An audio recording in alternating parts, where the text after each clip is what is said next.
প্রথমত প্রত্যাশা বলতে ওনারা মানে ক্যাম্পেইনের সময় যে ওয়াদাগুলো করেছেন সেগুলো পূরণে ওনারা যথাযথ চেষ্টা করবেন। সরকারের প্রতি তো আমাদের প্রত্যাশা অনেক, কারণ একটা ভালো দল আসলে আমাদের দেশের ভালোর দিকে এগিয়ে নিয়ে যাবে। আমাদের দেশ বলতে গেলে অনেক পিছিয়ে গেছে, শিক্ষাগত দিক থেকে বা আর্থিক দিক থেকে অনেক পিছিয়ে গেছে। এখন এর জন্য একটা ভালো দল যদি আমাদের আসে তাহলে ইনশাল্লাহ আমরা সামনে অনেক ভালো দিকে যেতে পারবো।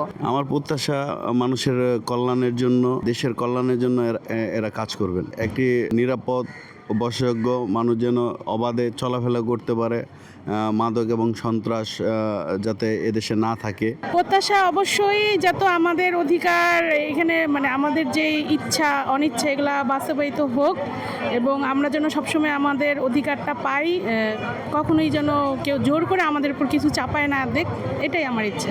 প্রত্যাশা একটা সন্ত্রাসমুক্ত বাংলাদেশ চাই, কোনো হানাহানি মারামারি কাটাকাটি এগুলি আমরা চাই না। আমরা চাই শান্তিতে বসবাস করতে।